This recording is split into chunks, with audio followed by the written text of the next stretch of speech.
Hey everyone, and welcome to Almost Cancelled. I am Peter, that is Connor, and we are going to talk about Frontier, Season 1, Episode 1. It's called A Kingdom Unto Itself.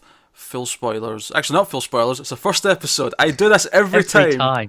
Every time I do this, because we usually full spoilers, but Episode 1s, we start spoiler free, give you a sense of what it is and what it's about, if it's any good, before we talk about, heavy plot details from later in the episode.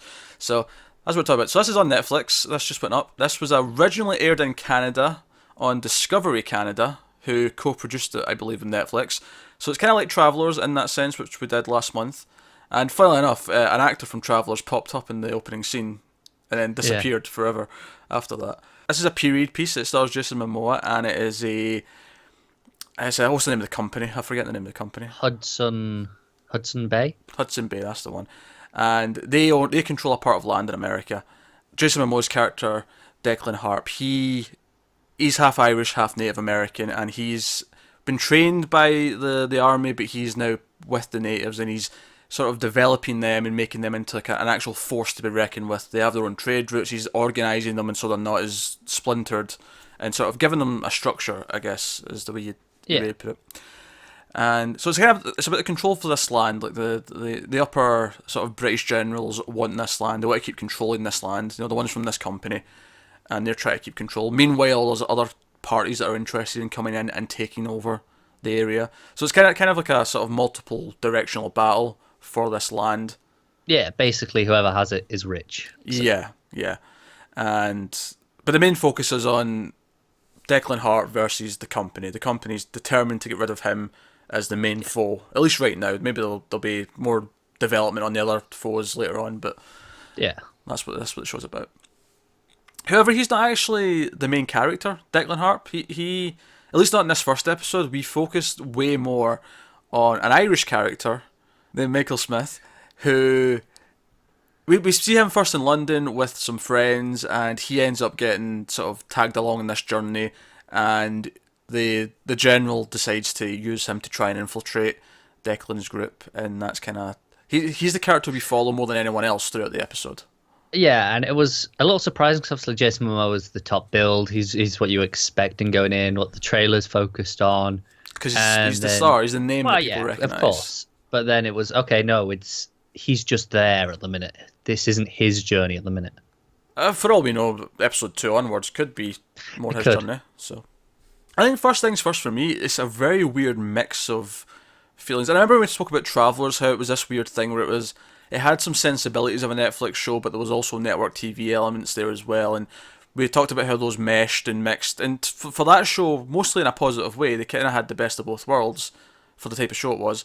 This one was a little bit weird. I'm actually going to describe the opening title sequence to kind of describe my feelings on the entire episode. Okay.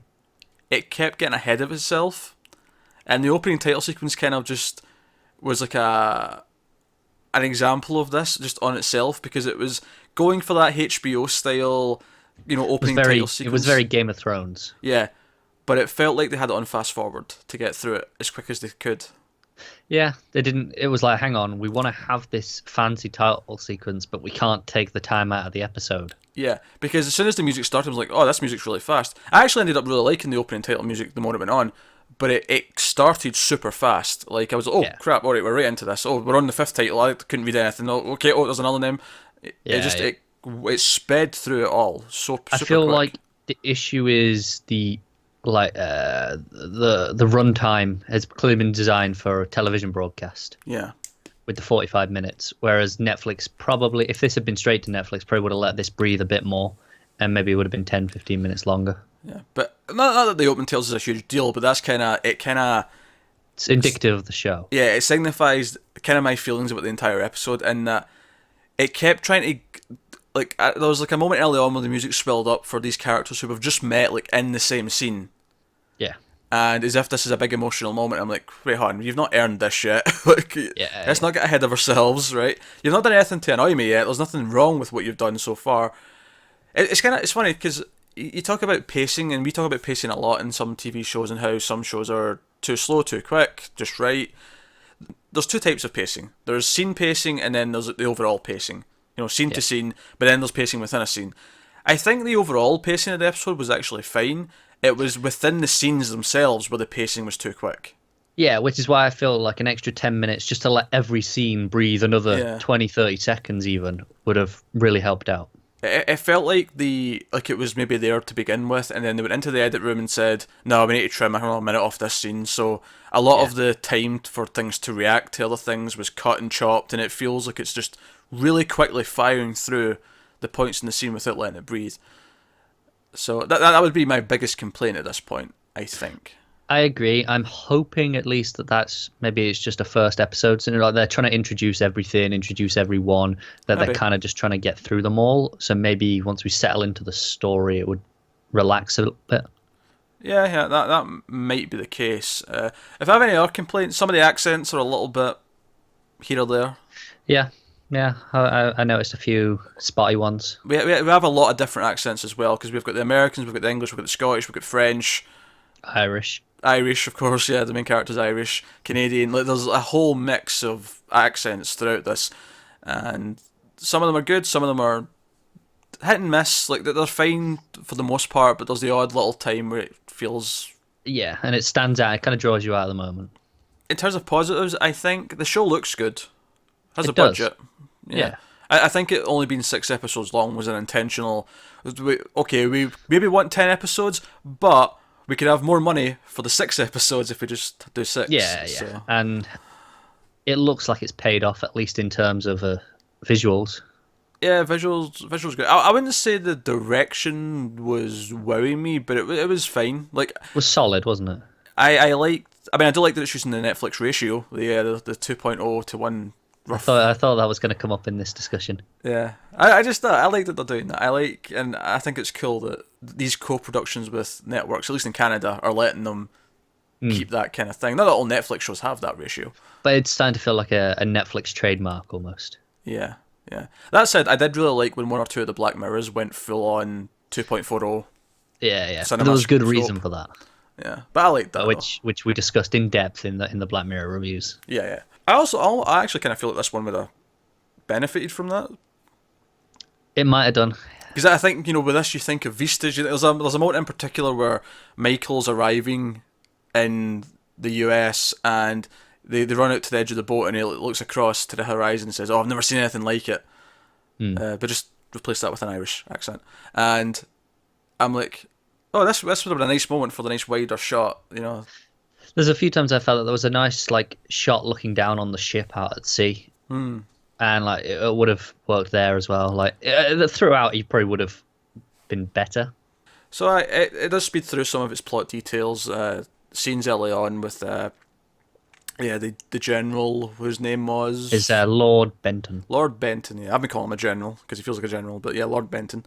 We see a scene with him early on when he's mad about what Declan's doing, and this is this is a ship that's coming over to try and deal with it because it's losing them money, and he wants to make a show of force. Yeah, dealing with it personally, which shows you the scope of the problem. That he's clearly a very important man, and he's taking this upon himself. Yeah, and his next in command, Captain Chesterfield, who's probably the main show antagonist in the sense that he's a complete dick who kind of seems to hate every other character and shows his own show of force with them and pushes his weight around a bit. Pretty much. Yeah. Get rid of the cat. Tails on my face is distracting me. It's distracting me just looking at it. Is there anything else we want to talk about without spoilers? I don't know. So I had a little issue with some of the sound work. Go on. Especially on the ship. It was like they were doing the ship creaking effect, but it felt overpowering. It turned like to the point where I was struggling to hear some of the dialogue over it. Okay. So, just little things like that. I will say Michael Smith, I kept thinking that the actor playing him was not Daniel Radcliffe. I can see it now that you've said it, yeah. Because at first I was like, is that Daniel Radcliffe? Is he in this? I thought they'd have put that in the trailers and the ads for it. It's like, oh no, it's not. It just looks like him. Yeah. it didn't dawn on me until you've just said it, but you're right. Yeah, no, it was in my head the whole time. So we're introduced to a variety of characters, and I don't know how I feel about the show quite yet. No, I feel like I can see promise in it, and those problems, especially like it's speeding through it, would be a big problem if it continues. but it might just be a first episode problem. I'm not sure. Might be. It's hard to tell. I feel like if it was just a first episode problem, 2 onwards, relaxed, let things breathe a little bit more, I'd enjoy it a lot more.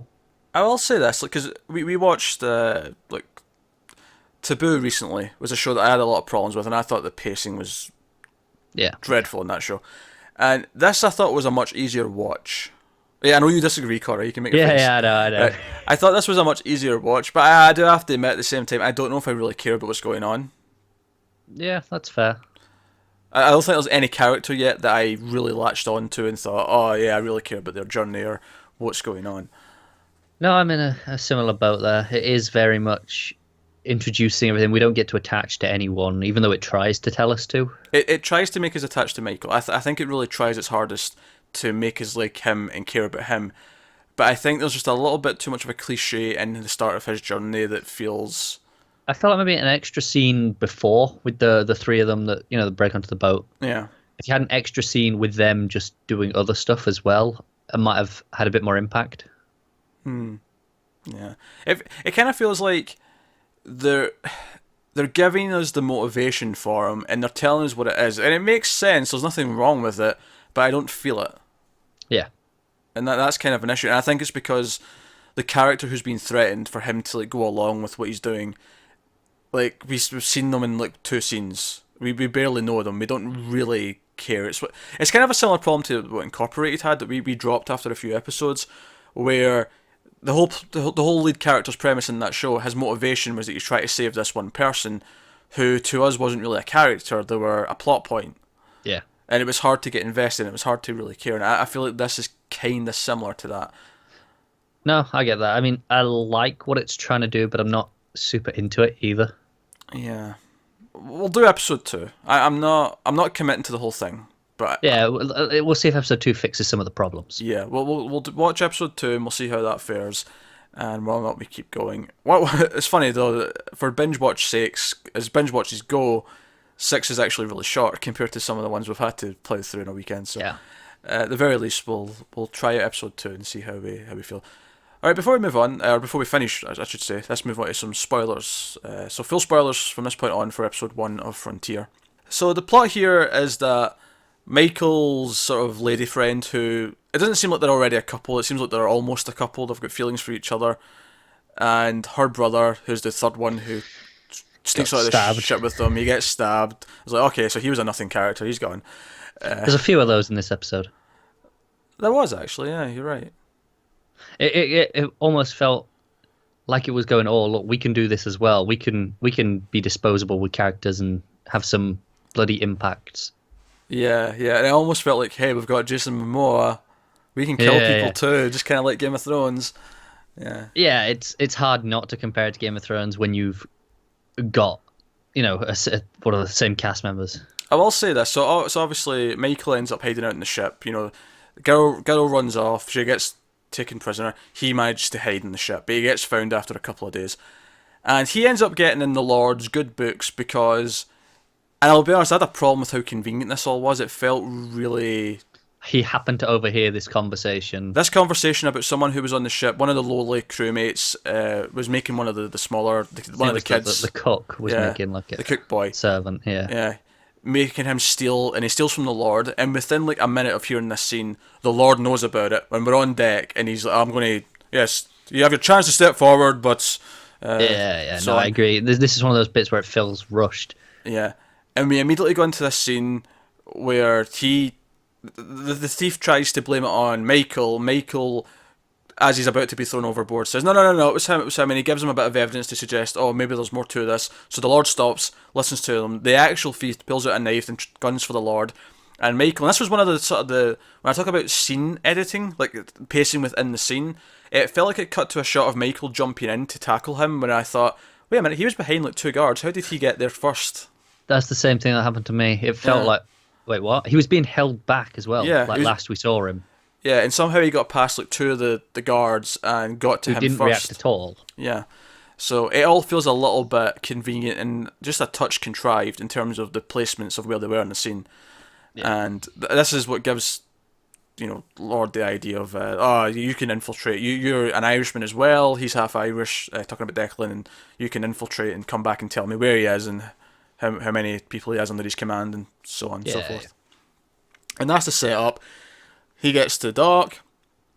We have another quick death of a character who seemed like they might be being set up as a main character. Yeah, because we'd seen him a few times. Obviously, he'd been found them when they broke onto the boat in the first place. Yeah, one of the Lord's sort of higher up men. He's not as high ranking as Chesterfield, but he seems to be in fair command. He quickly gets killed, and that's when Michael runs into the priest, who we've been introduced to previously in one of the last scenes at the bar, which also introduced Emberley, who's the ginger Scottish bartender. Yeah. And he's a bit of a character. He's always lying and trying to cheat his way to money.